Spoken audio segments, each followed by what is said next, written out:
गुरुकुल नहीं जा पा रहे हैं तो गुरुकुल को घर ले आइए। और ऐसे बहुत सारे मॉडल हैं हमारे पास जहां मैंने देखा कि माता पिता ने घर पे ही बच्चों के लिए ऐसा वातावरण पैदा कर दिया।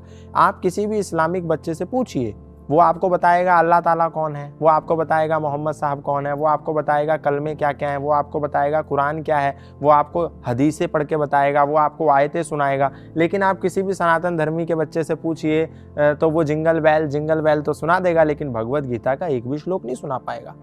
अब आप कह रही हैं कि बच्चे क्या जानने चाहिए? पहले तो माएँ जाने, माता निर्माता भवती। माता अच्छी होगी, माता जानती होगी, तभी तो वो बच्चों को पढ़ाएगी। माता यदि टिकटॉक पर वीडियो बना करके डांस करेगी तो बच्चों से हम ये अपेक्षा नहीं कर सकते कि वो हनुमान चालीसा आपको पढ़ करके सुना देंगे, है ना।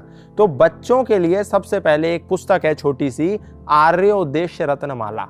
ये पुस्तक जो है इसमें 100 डेफिनेशंस हैं। जैसे पहली डेफिनेशन धर्म की, दूसरी डेफिनेशन अधर्म की, तीसरी डेफिनेशन ईश्वर की, चौथी डेफिनेशन विद्या की, पांचवी अविद्या की। ऐसे सारे जो मूल सनातन संस्कृति है उसकी जो मुख्य परिभाषाएं हैं, वेदोक्त परिभाषाएं हैं, सत्य आधारित परिभाषाएं हैं, विद्या पर आधारित परिभाषाएं हैं और ज्ञान आधारित परिभाषाएं हैं, वो आर्योद्देश्य रत्नमाला में है। आपके बच्चे को पता होना चाहिए कि धर्म क्या है, उसको पता होना चाहिए ईश्वर क्या है, उसको पता होना चाहिए सत्य क्या है, उसको पता होना चाहिए स्वर्ग क्या है, उसको पता होना चाहिए नरक क्या है, उसको पता होना चाहिए पाप क्या है और पुण्य क्या है, ताकि उसको संसार में, इस समाज में कोई भी ढोंगी, कोई भी पापी, कोई भी दुराचारी, कोई भी अत्याचारी उसको ठग ना पाए।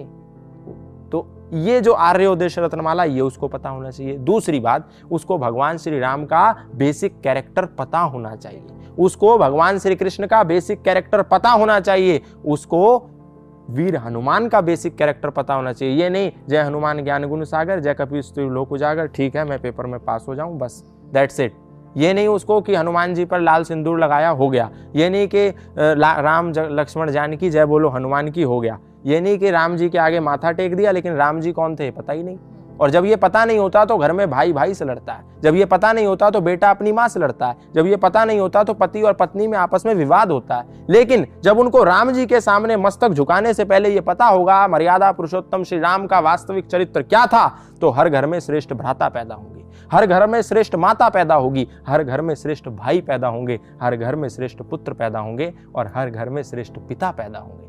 तो हर नौजवान को, आपके हर बच्चे को कम से कम भगवत गीता के 50 श्लोक आने चाहिए, उसको हनुमान चालीसा आनी चाहिए, उसको आपके पूर्वजों का चरित्र पता होना चाहिए। क्योंकि नहीं पता होगा तो कोई भी बोलेगा जाओ 9 गजा पीर पे चादर चढ़ाओ, आपके बच्चे को पता ही नहीं, क्योंकि वो तो राम को, हनुमान को, कृष्ण को और 9 गजा पीर को, गाजी बाबा को और मोइनुद्दीन चिश्ती को, सबको एक ही श्रृंखला में रखता होगा। तो यदि उसको राम का कैरेक्टर पता होगा तो उसको मालूम चलेगा राम इधर है और मोइनुद्दीन चिश्ती उस श्रृंखला में है ही नहीं, कौन पापी है और कौन पुण्य आत्मा है वो जानता होगा।